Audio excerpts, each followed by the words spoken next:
예수께서 한창 일을 하시던 어느 날 부모들이 아이들을 데리고서 예수님께로 나왔죠. 그들은 예수께서 자기 자녀들을 축복해 주기를 바랬던 것입니다. 당시 유대인들은 자녀를 공회당으로 데리고 가서 랍비의 안수를 받게 하는 일이 드물지 않았다고 알려져 있습니다. 또 부모들이 집에서 자기 자녀에게 안수하는 것이 일반적이었다고도 얘기를 하죠. 그러니까 예수를 존경하는 사람이 있었다고 한다면 자기 자녀를 예수께 안수받도록 하는 것이 어색하지는 않았겠죠. 근데 문제가 있었습니다. 예수님의 제자들이 이렇게 부모들이 자기 자녀를 데리고서 예수님께 나오는 것을 보고서 심하게 나무랬던 것 같다 하는 것입니다. 사실 이 부분의 그 성경 본문을 헬라어 원문으로 살펴보면 나무랐다, 꾸짖었다 하는 말이 크게 소리를 지르면서 화를 냈다 하는 그런 의미로 쓰이는 동사라고 합니다. 원인이야 분명하죠. 한마디로 얘기하면 예수님이 너무 바쁘신데 제자들은 예수님이 살인적인 그 일정 속에서 혹시라도 좀 힘드시지 않을까 하는 그런 염려 때문에 그런 일을 했겠던 것이죠. 그런데 이 장면을 보신 예수님께서 이것을 보고서 심히 분하게 여기셨다라고 말을 합니다. 원래의 뜻을 감안한다면 이 말을 우리는 몹시 불쾌하게 생각하셨다 하는 그런 분위기로 해석을 해야 맞을 것입니다. 어쨌든 예수님께서 이렇게 말씀하시죠. 어린이들이 내게 오는 것을 허락하고 막지 말아라. 하나님의 나라는 이런 사람들의 것이다. 내가 진정으로 너희에게 말한다. 누구든지 어린이와 같이 하나님의 나라를 받들지 않는 사람은 거기에 들어가지 못할 것이다. 주님께서 어린이들을 귀중하게 여기신 이유가 여기 있죠. 세상의 모든 사람들이 바로 이 어린이들과 같지 않으면 결단코 하늘나라에 들어갈 수 없기 때문입니다. 이것이 마가복음 10장 14절 15절의 의미가 되겠죠. 그러므로 우리는 이렇게 결론을 지어야 합니다. 오늘의 말씀에서 예수님께서는 이 어린이를 통해서 하나의 중요한 메시지를 전달하려고 하신다 하는 것입니다. 먼저 제자들의 태도와 예수님의 언급에서 하나의 갈등을 발견하죠. 즉 어린이를 놓고서 하나의 긴장을 발견한다 하는 것입니다. 딱 잘라서 이렇게 물어보면 되겠죠. 어린이는 귀한 존재인가? 아닌가? 이렇게 물어볼 때 우리는 어린이가 귀한 존재이면서 그러나 동시에 사실은 아니기도 하다. 이렇게 대답할 수밖에 없습니다. 이상하게 들리겠지만 이것은 유대인 사회도 심지어는 오늘날의 우리 사회에서도 마찬가지입니다. 어느 사회, 어느 시대에도 그렇긴 합니다. 하지만 어린이는 귀한 존재로 여겨집니다. 유대 사회도 그랬습니다. 어린이는 하나님의 언약에 대한 선물이고 보증이었습니다. 아브라함 때 시작된 하나님의 언약을 우리가 살펴볼 때 하나님께서는 창세기 13장에서 이렇게 말씀하고 계십니다. 너는 눈을 들어 너 있는 곳에서 동서남북을 바라보라. 보이는 땅을 내가 너와 네 자손에게 주리니 영원히 이르리라. 내가 네 자손으로 땅의 티끌 같게 하리니 사람이 땅의 티끌을 능히 셀 수 있을진데 네 자손도 세리라. 너는 일어나 그 땅을 종과 행으로 행하여 보라. 내가 그것을 내게 주리라. 한 예에 불과합니다만 이 말씀에서 미루어 짐작할 수 있듯이 어린이는 하나님의 언약을 이루는 데 있어서 결정적인 역할을 합니다. 특히 어린이는 많을수록 좋은 것이지요. 그래서 시편 127편의 기자는 이렇게 말을 합니다. 자식은 여호와의 주신 기업이요 태의 열매는 그의 상급이로다. 젊은 자의 자식은 장사의 수중의 화살 같으니 이것이 전통에 가득한 자는 복되도다. 저희가 성문에서 그 원수와 말할 때에 수치를 당하지 아니하리라. 아버지와 어머니 그리고 많은 자녀들이 한 식탁에 둘러앉아서 식사하는 장면. 유대인에게 있어서 가장 행복한 모습이 바로 이런 장면이었습니다. 그래서 이 장면은 하나님으로부터 받은 축복을 상징하는 것이기도 했습니다. 하지만 어린이가 실제의 삶에서 언제나 존중되고 사랑받습니까? 놀랍게도 우리는 유대인의 사회에서조차 어린이가 그다지 존중되지 않았음을 알고 있습니다. 가장 큰 이유가 여기 있습니다. 어린이는 약함의 상징이기 때문입니다.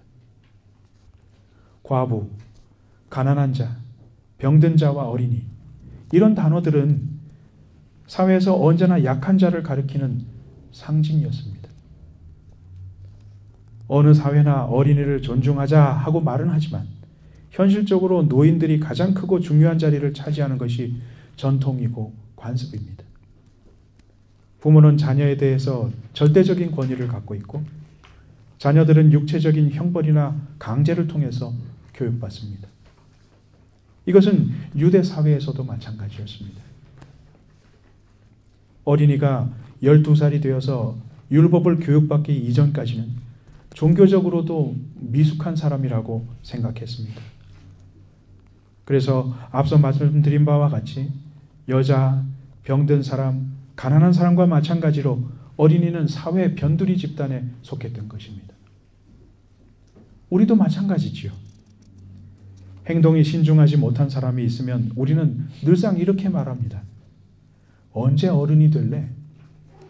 이 말은 그 사람이 아직 아이 같다는 뜻이고 아직 완전히 익지 않았다는 뜻입니다.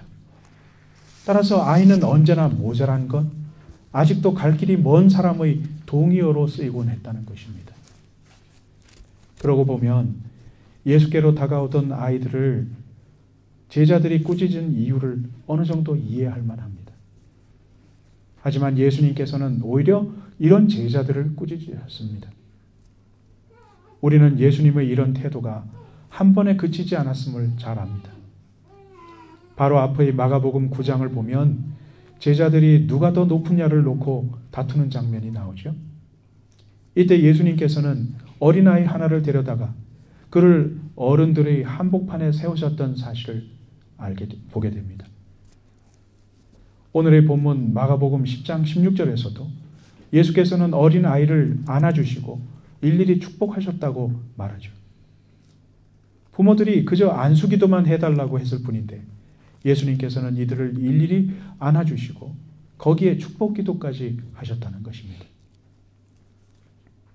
그런데 예수님의 행동을 유심히 살펴보면 이런 일들이 아주 세심하게 그리고 매우 깊은 의미를 갖고 진행되었던 것을 발견하게 됩니다. 어떤 신학자는 그래서 이것을 가리켜서 예수께서 어린이를 하나님 나라의 중심에 세우셨다라고 표현하는 것을 보게 되죠. 이로써 어린이는 어른의 주변에서 어른의 중심으로 그 위치를 바꾸게 되었다는 것입니다. 이것은 아주 중요한 가치 전환을 의미합니다. 이제부터 어린이는 어른의 부속품이 아니라 어른이 보고 배워야 할 선생의 위치에 서게 된 것입니다. 그럼에도 불구하고 이 장면이 우리에게 감동을 주기에는 어렵습니다. 그것은 예수께서 이렇게 말씀하시던 당시 상황을 우리가 잘 모르기 때문이죠. 우리가 잘 알다시피 예수님 당시의 유대인들은 로마의 지배 아래에 있었습니다. 유대인들은 로마 그리스 문화로 이끌어지는 그런 가치관 아래 살았다는 것입니다. 당시 로마나 그리스의 사회가 추앙하던 가장 큰 덕목 중에 하나는 힘이었습니다. 다시 말해서 강한 것이 선이고 약한 것이 악이었던 사회였다는 것입니다. 아버지는 힘의 상징이었고 가정은 아버지의 절대적인 권위 아래 있었습니다. 로마의 법은 가정에 대한 아버지의 절대적인 권위를 법으로 보장해 주었습니다. 자녀의 삶과 죽음 그리고 장래를 결정할 권한 역시 아버지에게 주어져 있었습니다. 예를 들면 딸이 태어나거나 장애아 혹은 병약한 아이는 노예로 팔아버리거나 혹은 죽일 수도 있었던 것이 로마의 법이었습니다. 이것이 예수님이 사시던 시대의 분위기였다는 것이죠. 이런 상황에서 아이가 어른의 중심에 설 수 있을까요? 예수께서 아이를 어른의 중심에 세우신 것이 현실적으로 가능한 일이냐 하는 것입니다. 바울은 에베소서에서 이렇게 말합니다. 아비들아, 자녀들을 노엽게 하지 말라. 앞에서 이미 말씀드린 바와 같은 가부장적인 권위주의가 판을 치던 시절에 이렇게 바울이 말한다는 것은 사회제도와 의식의 대변혁을 요구하는 것이었습니다. 바울은 이것이 하나님이 옳다고 말씀하시기 때문이라고 말합니다. 하나님이 옳다면 옳은 것입니다. 거기에 무슨 이의가 있을 수 있겠습니까? 그런데 우리가 생각할 것은 바울의 주장이 어느 날 갑자기 튀어나오지 않았다는 것이죠. 지금까지 우리가 생각한 것처럼 바울의 주장은 예수님께서 오늘의 본문에서 제기하신 그 도전을 이어받은 것이었다고 해석해야 하는 것입니다. 이제 우리는 어린이를 세상의 중심에 세우신 예수님의 생각을 좀 더 깊이 생각할 시간이 도달했습니다. 예수께서 어린이를 이렇게 존중하신 이유가 무엇일까요? 본문 마가복음 10장 14절 15절에서 예수님이 이렇게 말씀하십니다. 어린 아이들의 내게 오는 것을 용납하고 금하지 말라. 하나님의 나라가 이런 자의 것이니라. 어린이의 중요성은 어린이만이 갖고 있는 하나의 특징 때문입니다. 어른은 아이를 생각할 때 언제나 모자람, 즉 미완성이라는 개념을 떠올립니다. 따라서 어린이는 어른의 가르침을 통해 더 자라야 하는 존재이죠.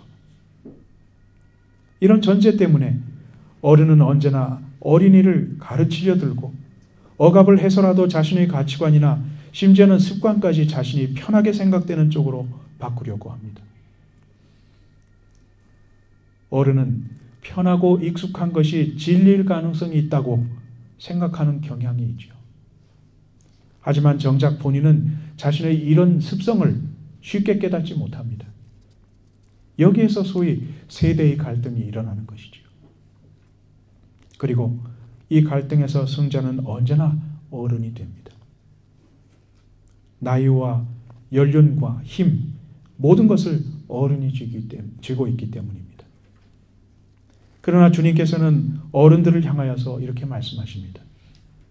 너희들이 이 어린아이 같지 않다면 결단코 하늘나라에 들어갈 수 없다.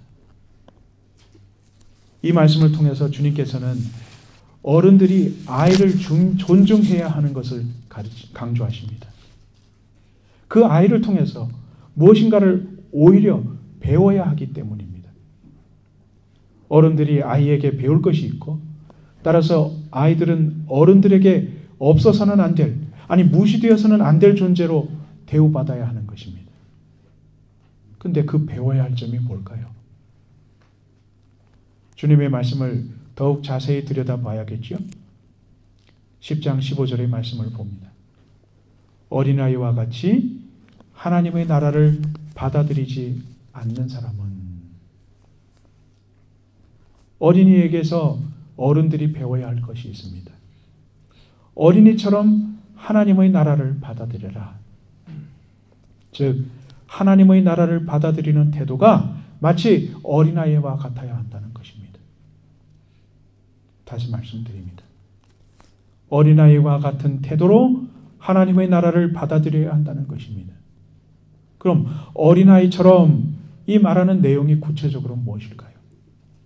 어린아이들이 도대체 어떤 태도를 가지고 있다는 말씀입니까?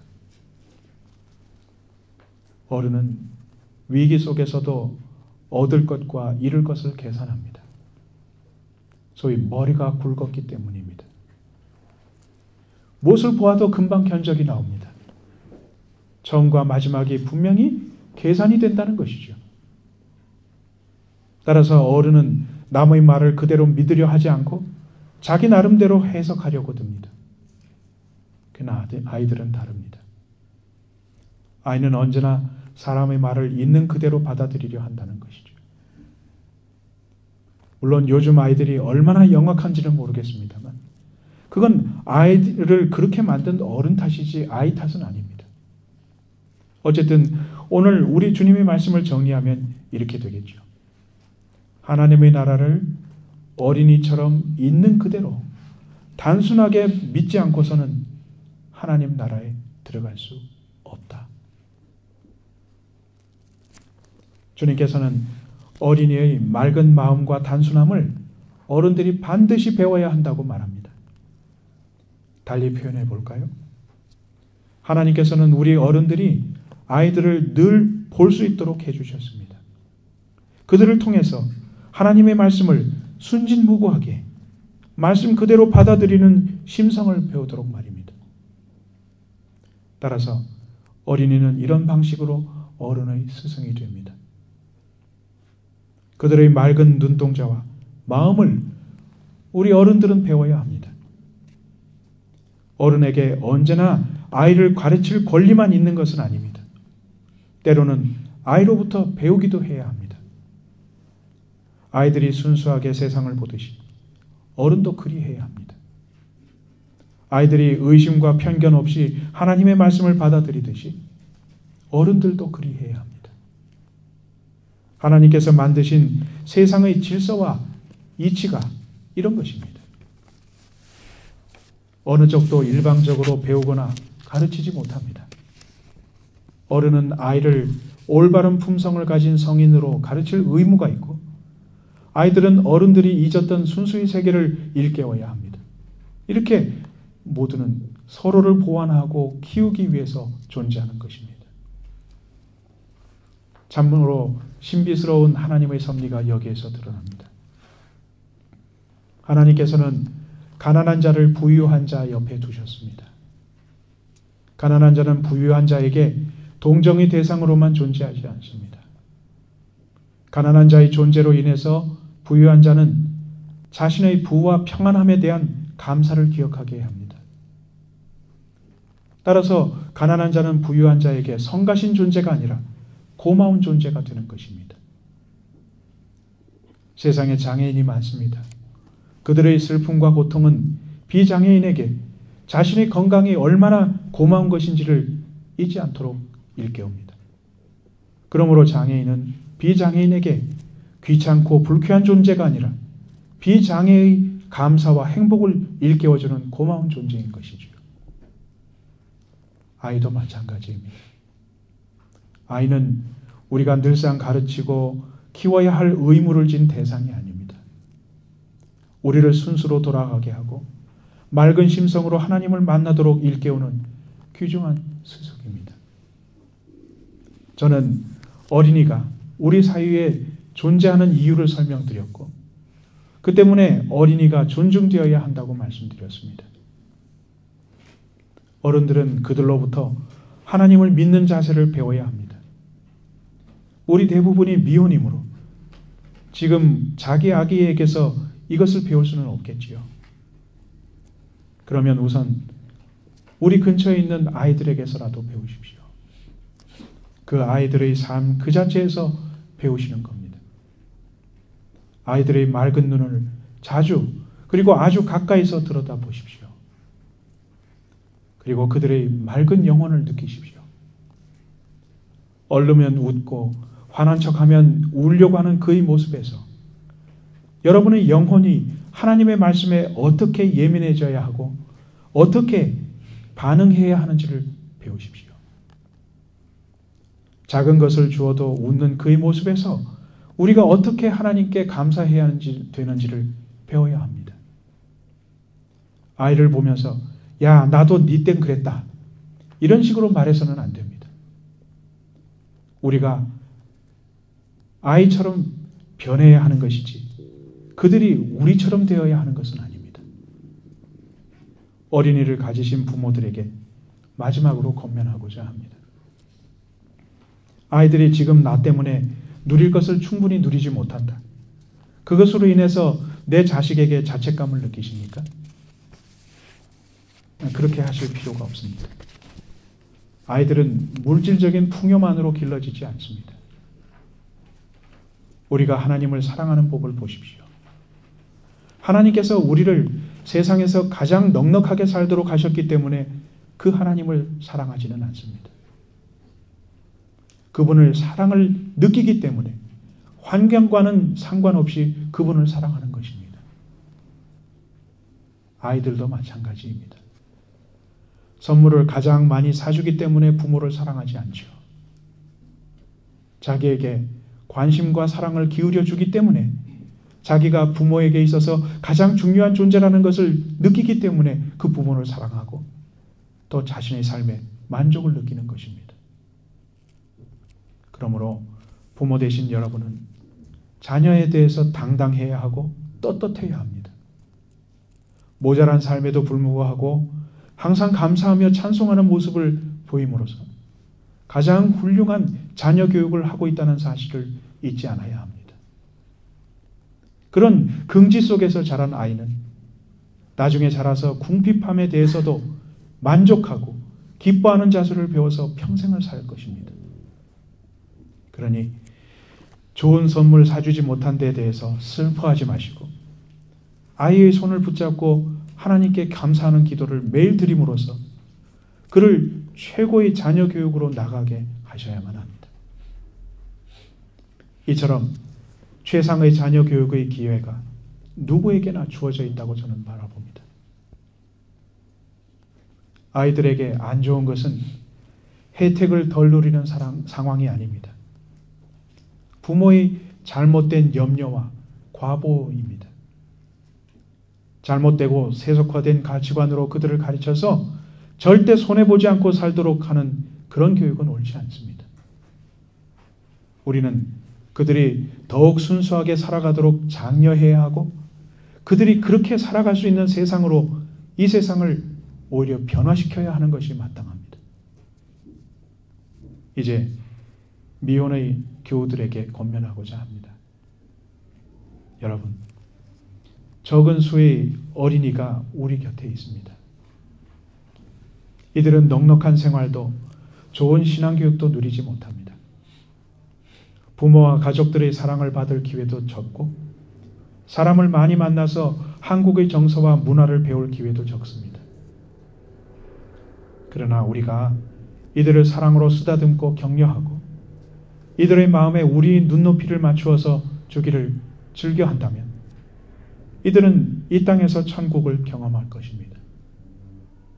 또 우리 역시 하나님 섬기는 법을 이들로부터 잘 배우게 될 것입니다.